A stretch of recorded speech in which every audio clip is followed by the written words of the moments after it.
L'heure est grave. Les indicateurs sont en rouge. Nous sommes en guerre. L'humanité tout entière se réunit comme un seul homme pour combattre et vaincre le coronavirus. Mesdames, Messieurs, bonjour et bienvenue sur ce plateau exclusif que nous avons l'honneur et le plaisir de co-animer cette émission avec notre consoeur de la radio catholique Elikia, Adèle Bissoussa Ilunga, que je dis bonjour. Bonjour Ambroise. Ça va? Ça va. Ton micro? Ah ouais, ça va. Je suis en super forme jusque-là. Tu as été checké avant d'entrer à Télé 50? Oui, j'ai bel et bien été checké et je suis réjouie que je sois en forme, en super forme. Je bénis l'Éternel pour ça. Nous bénissons l'Éternel parce que nous avons un invité de marque. Nous les connaissons par sa pertinence sur ces questions d'actualité. Il apporte des lumières, il apporte des éclairages, mais au regard de la Bible. La Bible qu'il apporte toujours, qu'il amène. On va se verser encore aujourd'hui parce qu'il va ouvrir sa Bible pour nous répondre aux différentes questions, et notamment de coronavirus. Nous avons cité l'ambassadeur pasteur Théodore Mugalo. Bonjour et bienvenue. Bonjour Ambroise. Vous étiez checké aussi? On m'a checké 35,5 de température. C'est une très bonne chose. Oui. Il est responsable de la Convention des serviteurs de Dieu, pasteur titulaire de l'église de Message de temps de la fin. Le temps de la fin, qu'on se pose beaucoup de questions relativement à cette épidémie qui sévit, qui ravage en partant de la Chine, l'Asie, neutralisant l'Europe par l'Italie, la France, arrivé en Afrique. La République démocratique du Congo n'est pas restée en reste parce qu'une dizaine de nos concitoyens ont été détectés positifs et été mis en quarantaine. Le chef de l'État, Félix-Antoine Tshilombo Tshisekedi, a pris des résolutions là-dessus et suivant. Et puis on va regagner sur ce plateau pour continuer avec notre invité.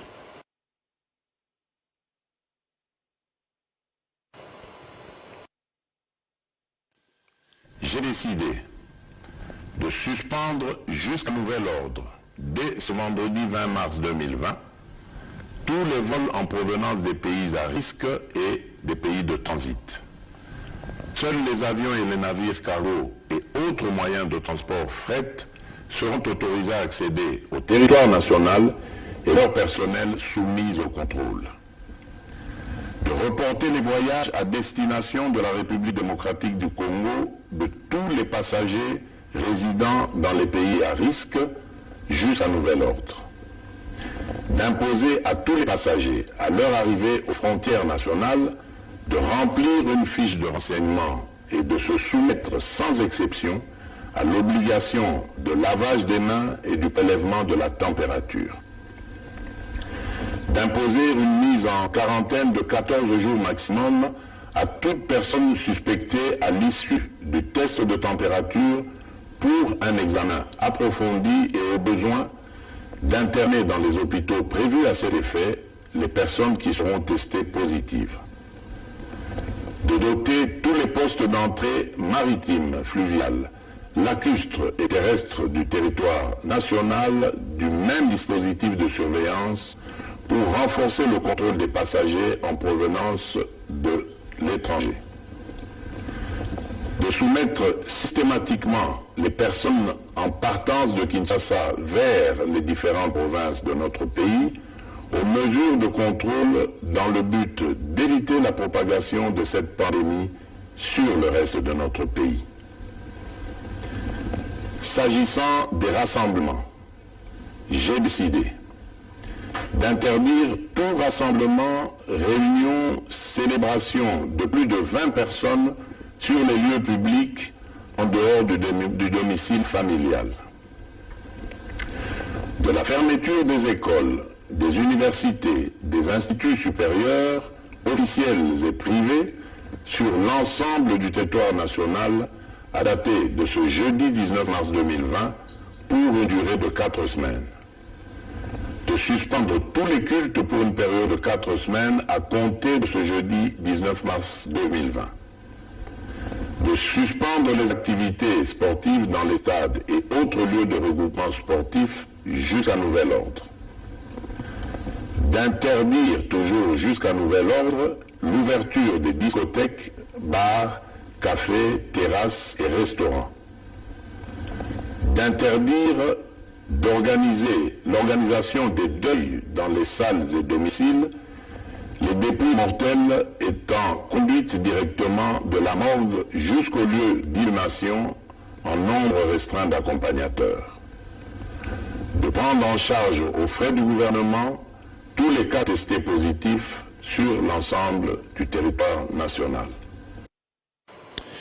Alors, pasteur, interdiction pendant 4 semaines de célébration de culte, alors que le peuple de Dieu ne pensait que à leur bouclier, comme dit Psaume 91, 91, le bouclier protection de toute la nation.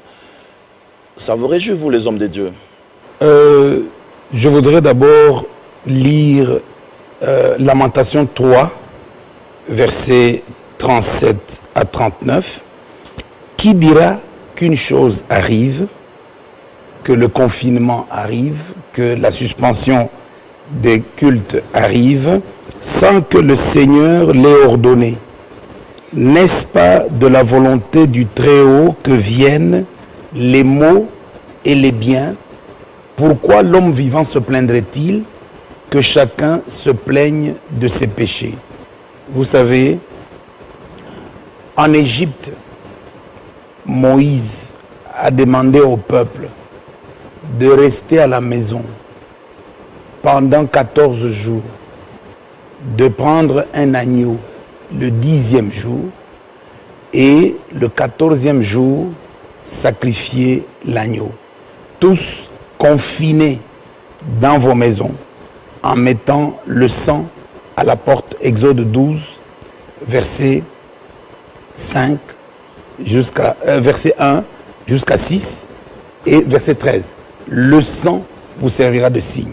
Et donc, pour le moment, nous, les serviteurs de Dieu, qui avons la connaissance au-delà des choses conscientes, dans le subconscient, dans les lieux célestes, nous disons que le confinement de 14 jours, c'est conforme à Exode 12.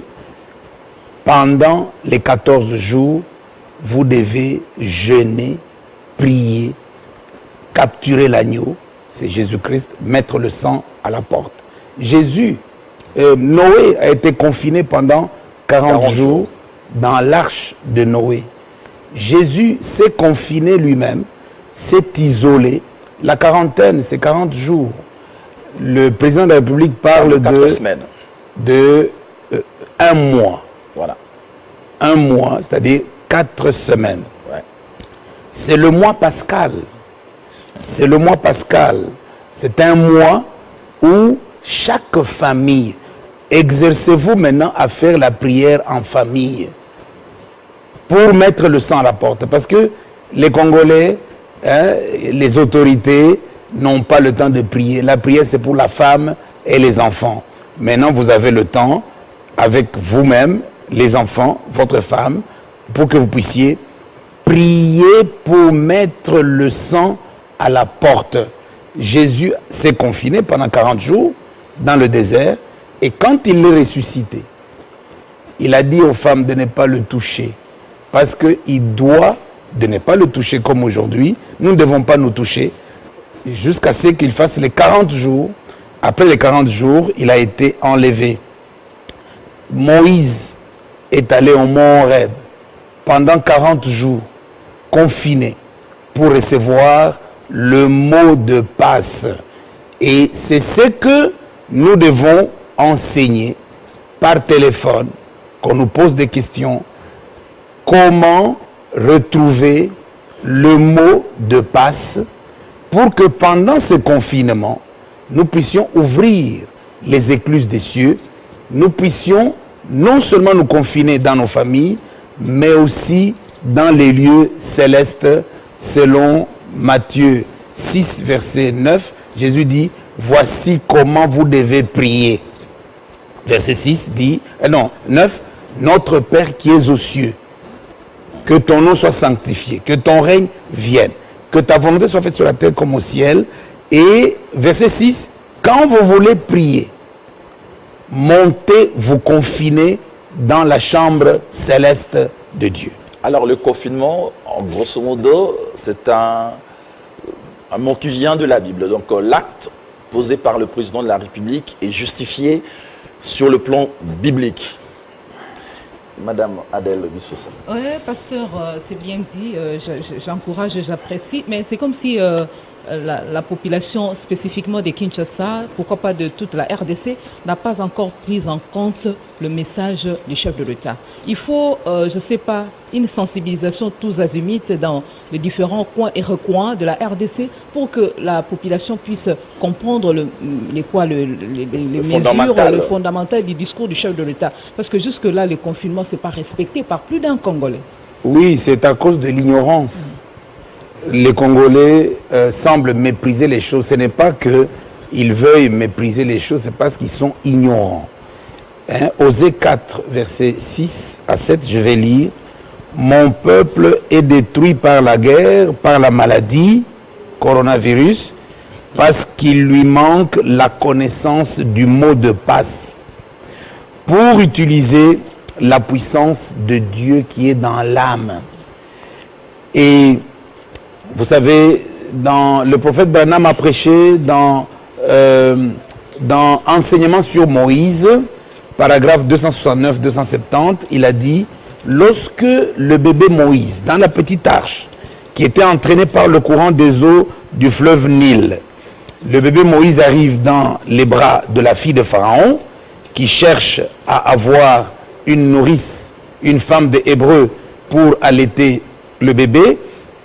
Myriam s'est présentée et lui a dit: va me chercher la femme des Hébreux, et tu vas lui donner le mot de passe pour traverser les barrières de la garde royale, afin que les portes lui soient ouvertes et qu'elle entre dans l'appartement que j'ai prévu pour le bébé. Et ce mot de passe, c'est une fourche à foin dans une botte de foin. Quand vous direz cela, eh bien, elle est arrivée devant la première barrière des gardes, et le capitaine lui a dit: madame, tu mérites la mort, tu ne peux pas passer par ici. Elle a dit: une fourche de foin, une fourche à foin dans un tas de foin. Le capitaine s'est mis au garde à vous. Et c'est ce mot de passe que nous devons avoir aujourd'hui pour accéder au palais céleste de Dieu, là où se trouve la sécurité. Maintenant, les Congolais ne sont pas encore convaincus. Ils n'ont jamais été convaincus par quoi? Vous ne voulez pas écouter même l'évangile que nous prêchons, que vous devez chercher le mot de passe. La religion ne vous sauve pas. Les églises ne vous sauveront pas. La Bible elle-même ne vous sauve pas. Satan connaît la Bible. Jésus dit dans Jean 5, verset 39 à 40, vous sondez la Bible parce que vous pensez avoir le salut en sondant la Bible. Vous ne voulez pas venir à moi. C'est moi le mot de passe pour que vous ayez la vie éternelle. Satan connaît la Bible. Et c'est pourquoi, quand Satan a dit à Jésus, dans Luc 4, verset 1 à 4, il est écrit. Oui, il est écrit, ça c'est toute la Bible. Mais le mot de passe, il est aussi écrit. Excusez-moi de vous interrompre, pasteur. Oui. Là, vous parlez, si je vous comprends bien, au-delà de moyens scientifiques pour recommander pour vaincre le coronavirus, il y a des moyens spirituels. Est-ce que vous pourrez essayer un peu de nous citer ces moyens? Oui, vous savez, aujourd'hui, vous ne pouvez pas prendre un revolver et tuer coronavirus. Vous ne pouvez pas prendre une bombe atomique et tuer coronavirus. Pourquoi? Ce sont des bombes matérielles, ce sont des armes matérielles. Tandis que le démon, qui est la dynamique du coronavirus, c'est Satan lui-même, c'est la tête du serpent. C'est la même qui a fait tomber Ève au jardin d'Éden. J'espère qu'on aura le temps d'en parler. C'est cette tête du serpent qui est en train de manipuler le virus coronavirus. Et donc, si nous voulons combattre le microbe, nous devons d'abord découvrir la dynamique se trouve où. Elle n'est ni dans la matière, ni dans la lumière, ni dans le temps, ni dans les ondes. La dynamique, elle est dans la 5e dimension, c'est-à-dire là où était, n'est-ce pas, le paradis dans l'Ancien Testament. Le prophète Branham dit, il faut que vous naissiez de nouveau, paragraphe 44. Pour combattre, pour bâtir la maison de Dieu dans le monde de Dieu, il faut d'abord naître de nouveau dans ce monde de Dieu pour que vous puissiez bâtir, lire le plan et bâtir. Même un architecte, pour qu'il construise une maison ici sur la terre, comme Moïse, n'est-ce pas, Dieu le lui avait dit, construis-moi le tabernacle ici sur la terre. Mais il fallait d'abord que Moïse naisse sur la terre. Ce n'est pas Moïse de Genèse 1, verset 26, qui est créé à l'image de Dieu, qui va construire. C'est pourquoi Dieu a dit, j'ai besoin d'un homme pour cultiver le sol. Et Dieu lui a fait un corps de sol, un corps terrestre, pour qu'il puisse être enveloppé dans la terre, afin qu'il ait les 5 sens du corps terrestre pour toucher la terre et la cultiver. Et donc, pour combattre le coronavirus, il faut sortir du temps, sortir des ondes, de la lumière, de la matière, et aller dans la 6e dimension, là, n'est-ce pas, au quartier général de Dieu, c'est 2 Corinthiens 12, versets 1 à 4, le monde de révélation. Et là, nous aurons la révélation du mot de passe que nous devons exécuter pour combattre coronavirus. Sortons du temps, sortons de la conscience, allons dans la conscience pour accéder au quartier général de Dieu. Mais alors, pasteur, pour les amis, nos téléspectateurs qui nous suivent à travers le monde, ils voudraient bien savoir, quand vous parlez de mot de passe, c'est quoi ce mot de passe? Le mot de passe est utilisé, demandé aux gardes du corps du président Félix Tshisekedi. Aujourd'hui, ils ont un mot de passe pour accéder au palais présidentiel.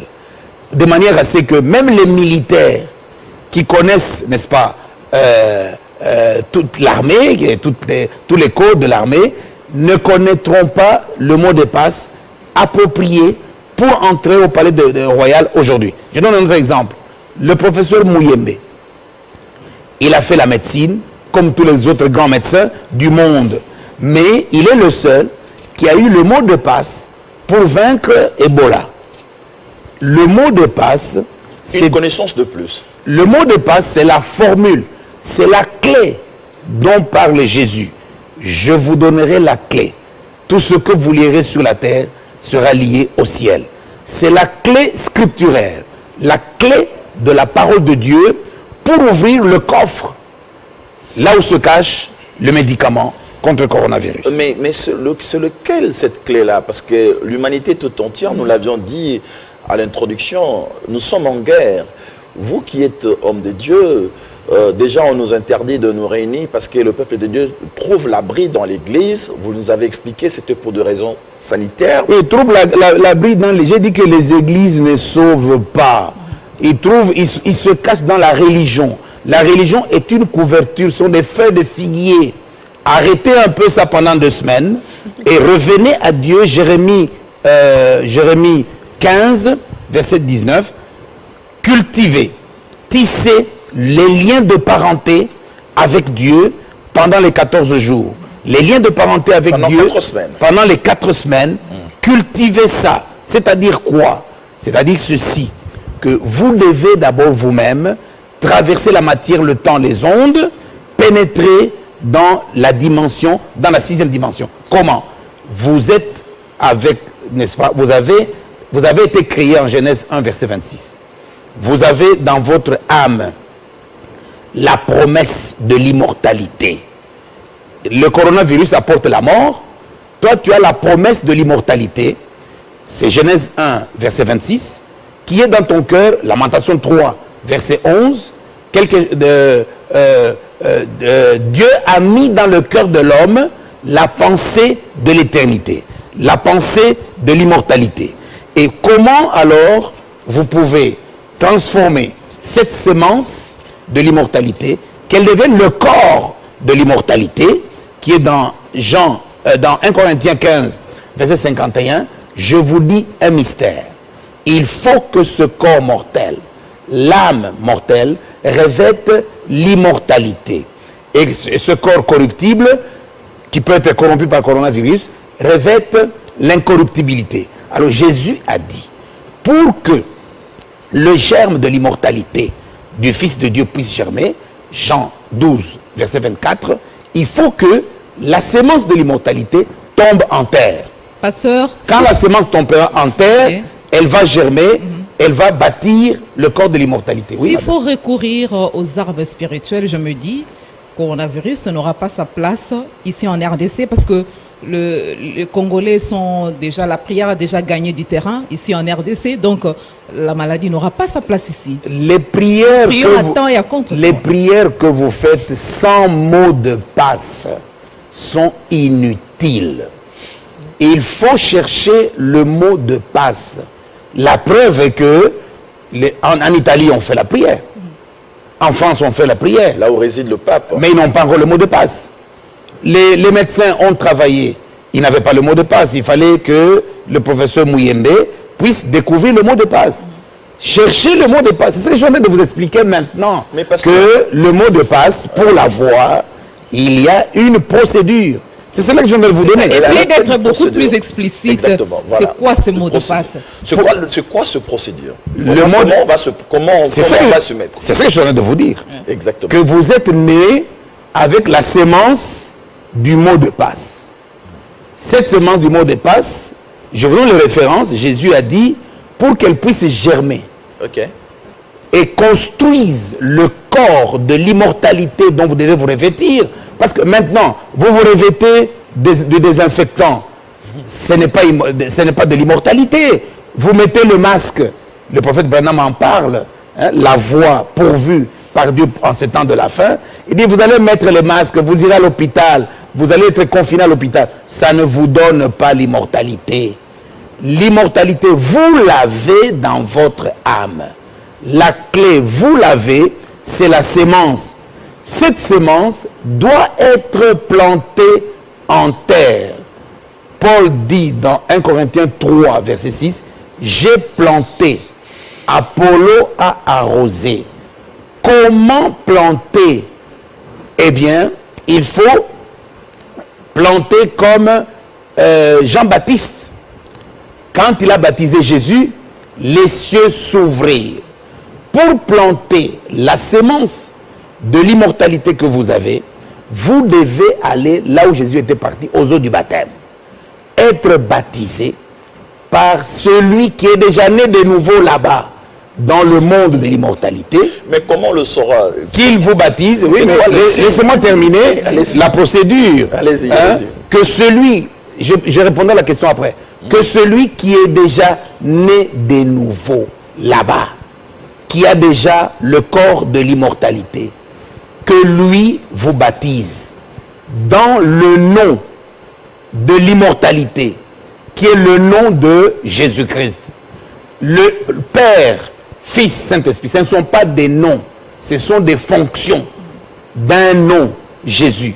Donc, soyez baptisés dans le nom de Jésus-Christ, qui est Père lorsqu'il a créé, qui est Fils lorsqu'il est né, n'est-ce pas, ici sur la terre, qui est Saint-Esprit lorsqu'il est revenu dans la chambre haute. Alors, comment se passe, n'est-ce pas, cet ensemencement de votre sémence de l'immortalité dans l'éternité?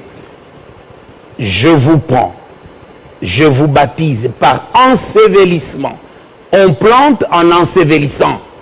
On ne plante pas en étant debout, on vous met des gouttelettes d'eau sur la tête. Non, il faut être enseveli. C'est Romains 6, verset 3. Ignorez-vous que nous tous qui avons été baptisés en Jésus-Christ, c'est en sa mort que nous avons été baptisés. Alors, vous êtes ensevelis dans l'eau. Quand tu es enseveli dans l'eau, les cieux s'ouvrent, comme les cieux s'étaient ouverts lorsque Jacob se rendait sur le chemin, n'est-ce pas, dans le village de mariage. Il est arrivé à Bethel, les cieux s'ouvrirent. Et les anges de Dieu montaient et descendaient. Jésus dit, vous verrez désormais, Nathanaël, les cieux s'ouvrir.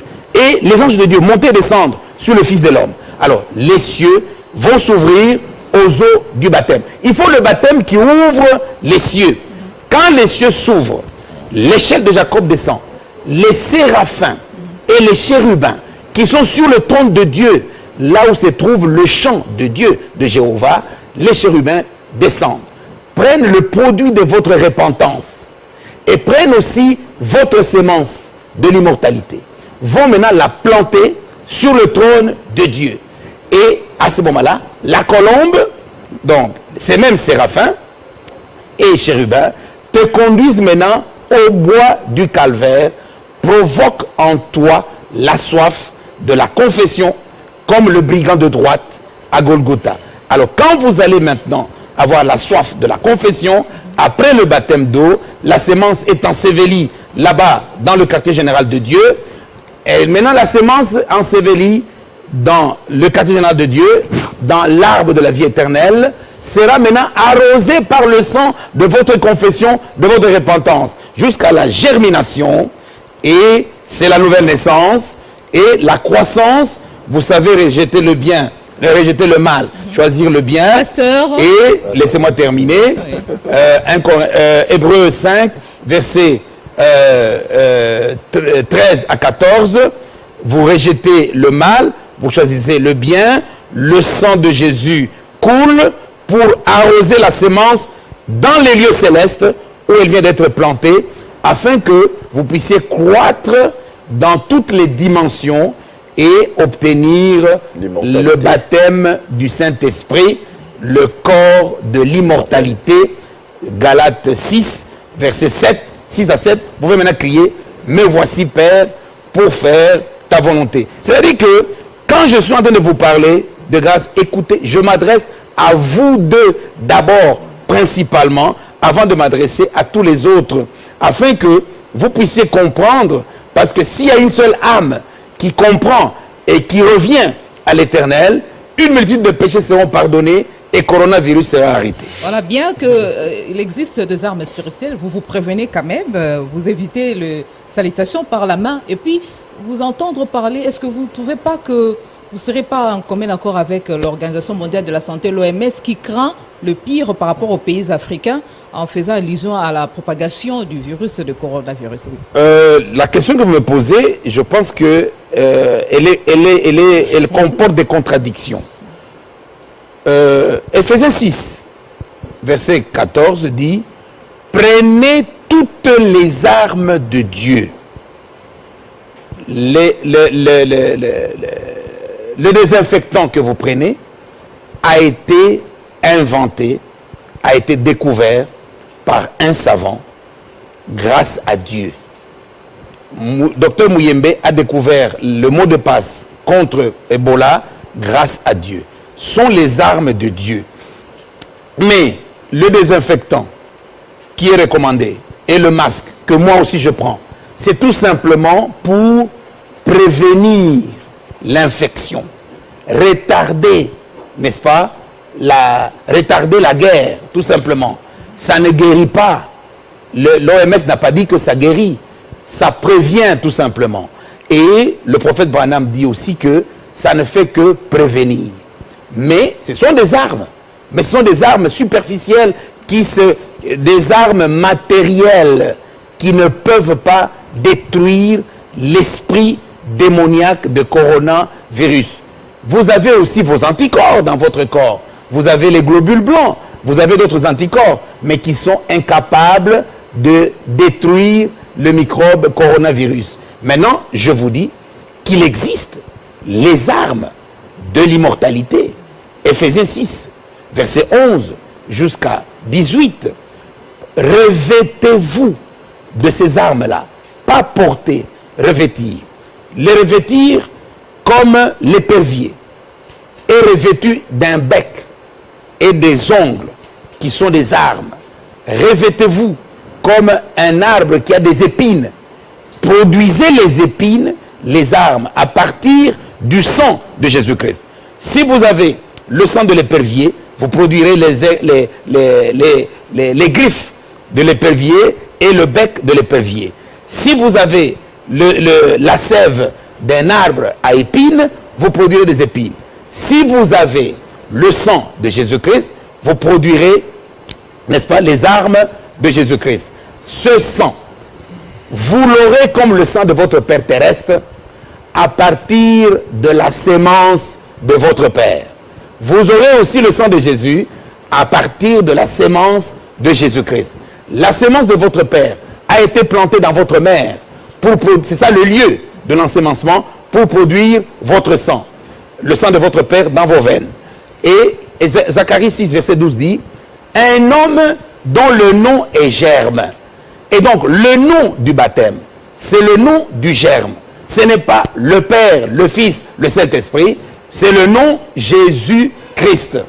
Et alors, cherchez ce baptême d'eau dans le nom de Jésus-Christ pour que le germe de Jésus-Christ, le germe de l'immortalité qui est en vous, soit planté dans son lieu céleste, dans votre âme, qui devra être transporté par les séraphins, les chérubins, le jour de votre baptême d'eau, pour être planté dans le quartier général de Dieu. Très bien. Alors, pasteur, nous allons un peu faire un peu de l'histoire.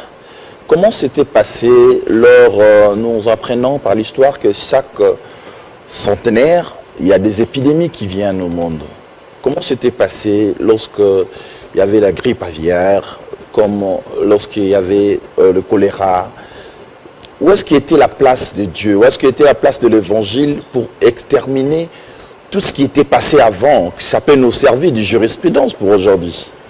Oui, je vais vous répondre. Chaque centenaire, c'est ce que les gens disent. Mais il faut examiner en profondeur. Un centenaire, c'est un jour du prophète. C'est un jour du prophète. Et regardez, pour le prophète Branham, qui est né en 1909, mais son jour a commencé, n'est-ce pas, sa génération a commencé depuis 1906. C'est la génération de Laodicée. Apocalypse 3, verset 14 jusqu'à 22. C'est le début de l'âge de Laodicée, avec le mot de passe, pour que la génération de Laodicée puisse planter sa sémence dans le lieu céleste, la sémence de l'immortalité. Alors, je voudrais vous dire que le coronavirus est déclenché en 1919, n'est-ce pas, à partir des États-Unis et de la Chine, et à partir des laboratoires militaires des pays les plus développés, que nous devions traduire en justice à la CPI.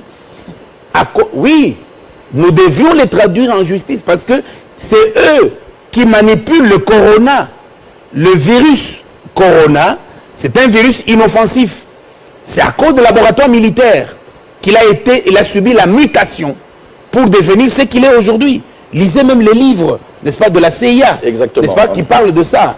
Et donc il y a même des films. Ce sont des laboratoires criminels, n'est-ce pas. On a arrêté Jean-Pierre Bemba, on a dit non, n'est-ce pas, crime contre l'humanité. Ah, mais enfin, mais ça c'est ça le véritable crime contre l'humanité.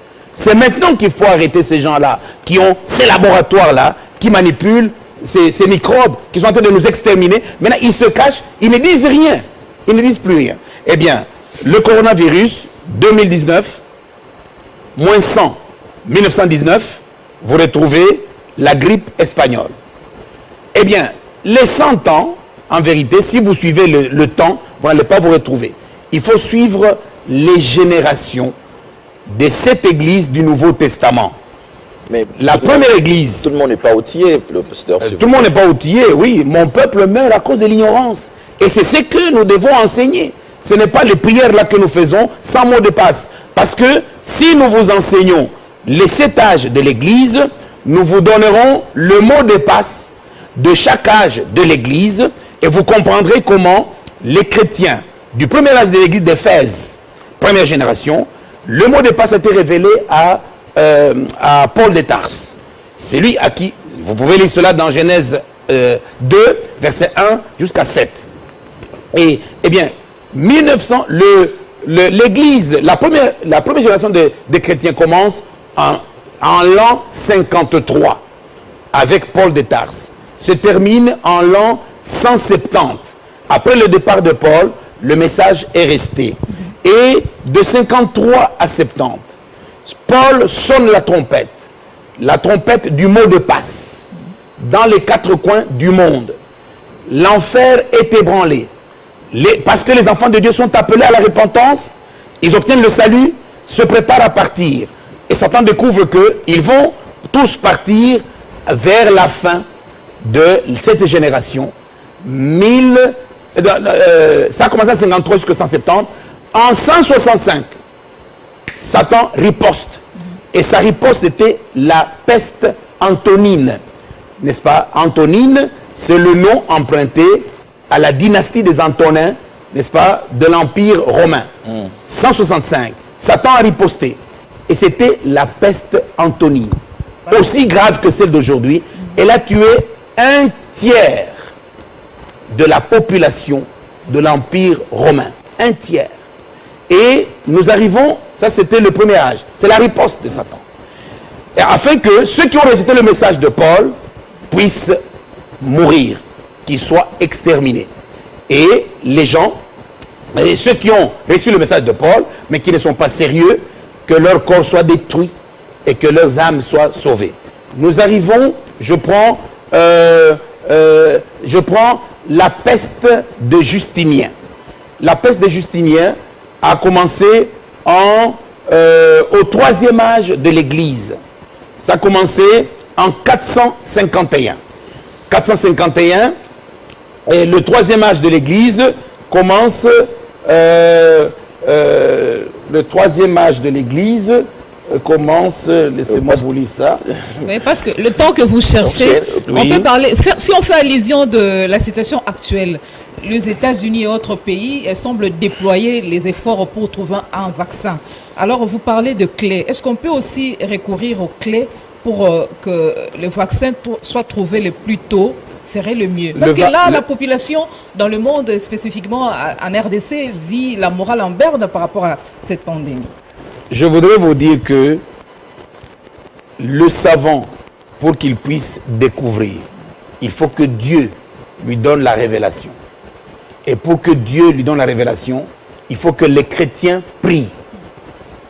Que nous, on trouve le mot de passe spirituel, afin que ce mot de passe soit trouvé matériellement par le savant. C'est ainsi que on ne pouvait pas découvrir le téléphone avant le baptême du Saint-Esprit de John Wesley. Avant 1750, pas de téléphone. Il fallait d'abord que John Wesley trouve la clé du baptême du Saint-Esprit pour que les savants puissent découvrir le téléphone.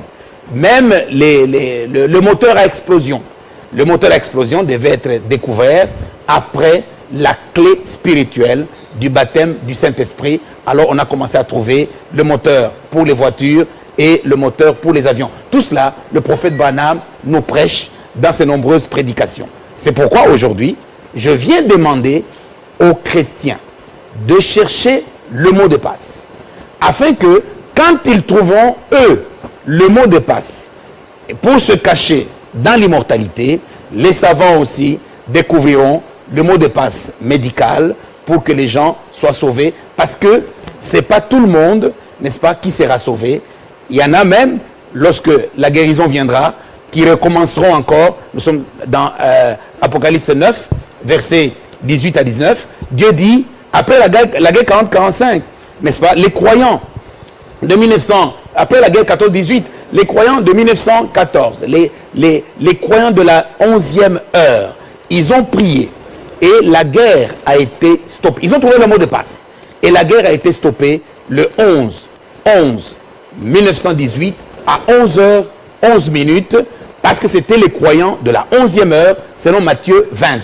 Mais les gens sont retournés dans leur boîte de nuit, sont retournés dans la fornication, sont retournés, n'est-ce pas, dans les histoires mystiques, etc.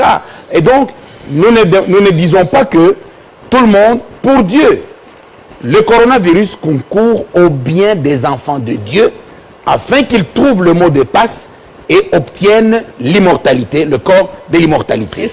C'est une malédiction. On s'est dit, Dieu nous a déjà punis. Il fallait commencer à prier avant. On ne prie pas pendant qu'on est puni par Dieu.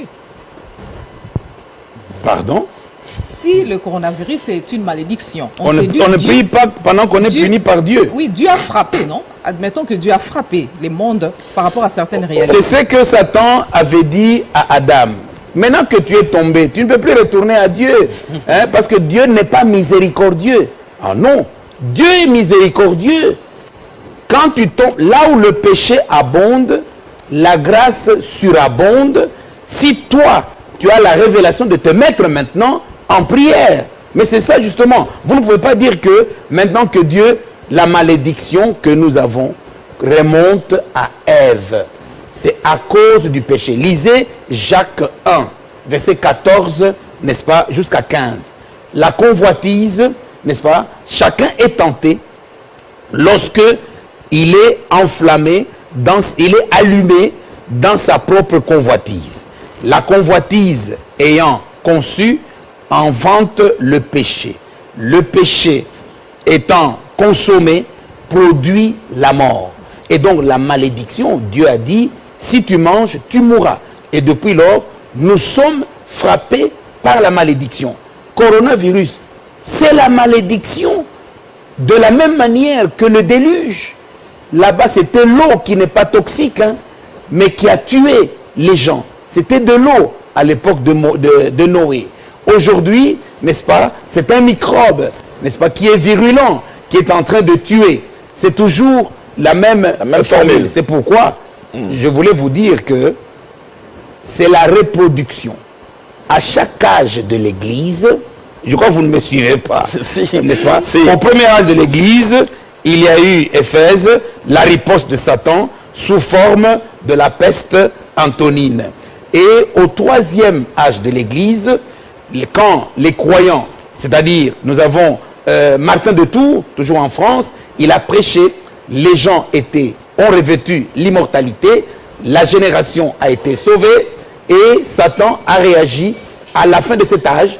L'âge s'est terminé en 606 et en 541, Satan a riposté avec la peste des Justiniens.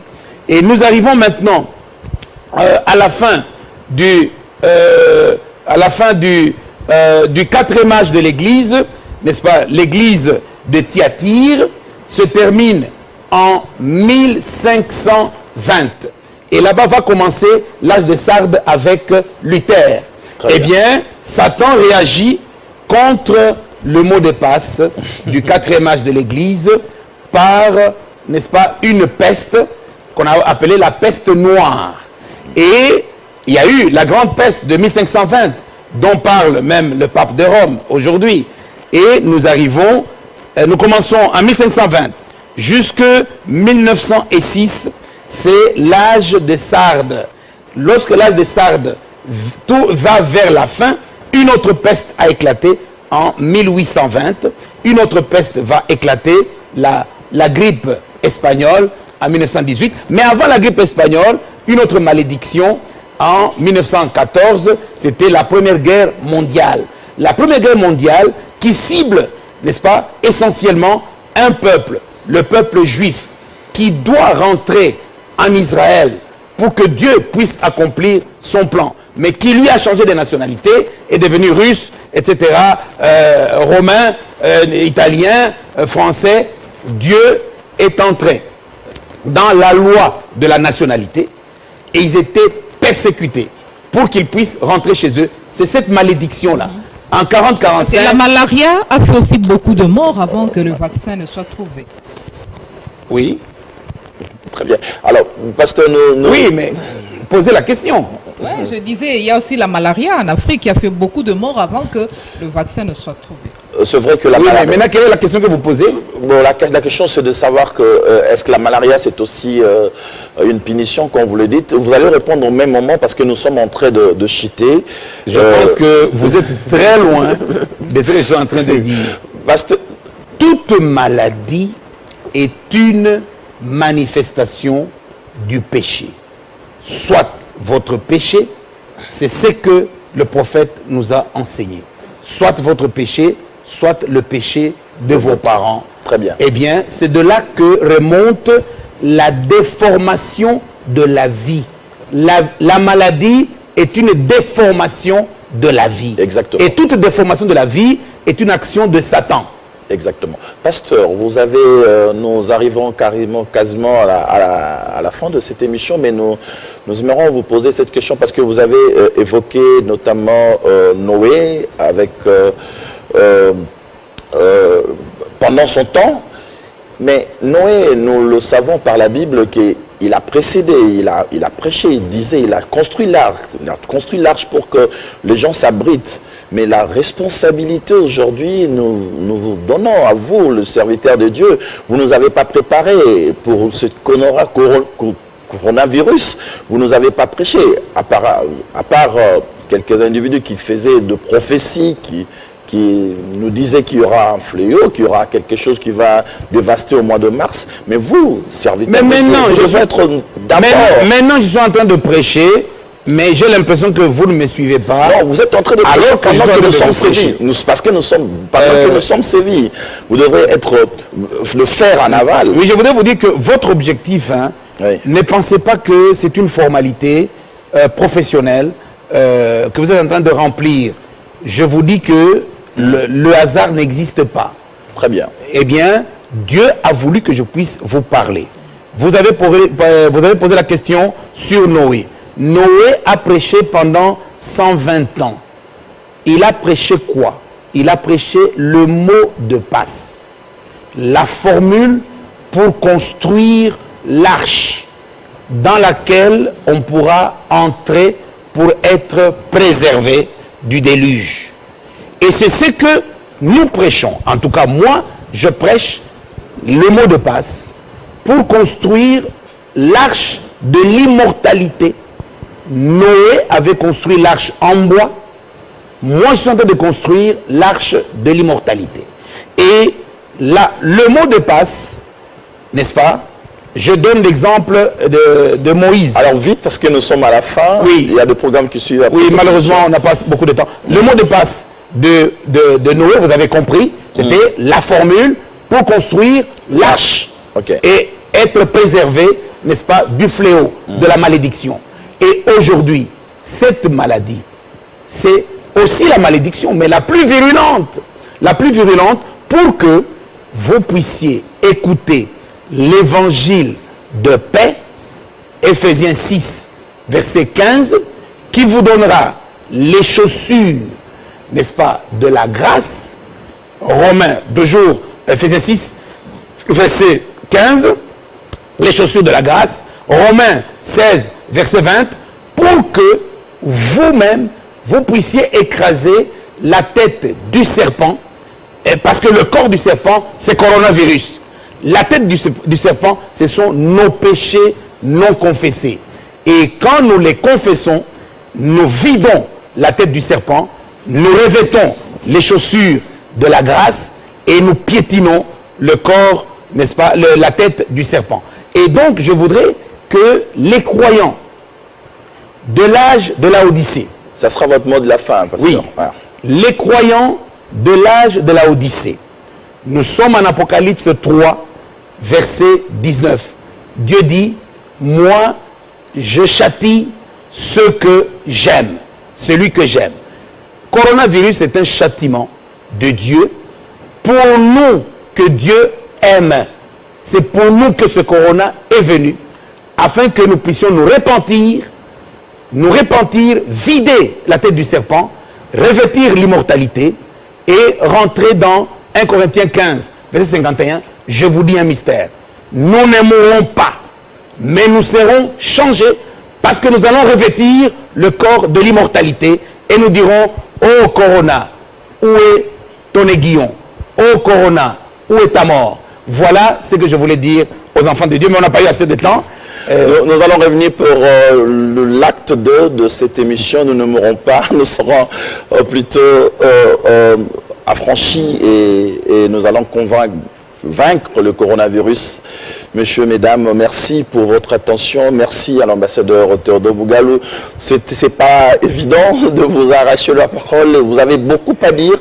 Nous allons faire une seconde émission pour continuer ce que nous avons commencé. Merci, madame Adèle Bissosa. Oui, c'est un plaisir pour moi. Vaincre le coronavirus avec, au moyen des armes spirituelles, connaître le mot de passe. On a suivi et nous allons approfondir, mesdames, messieurs. Faites-nous des suggestions. Vous allez suivre cette émission dans les différents programmes et à très bientôt avec le même plaisir.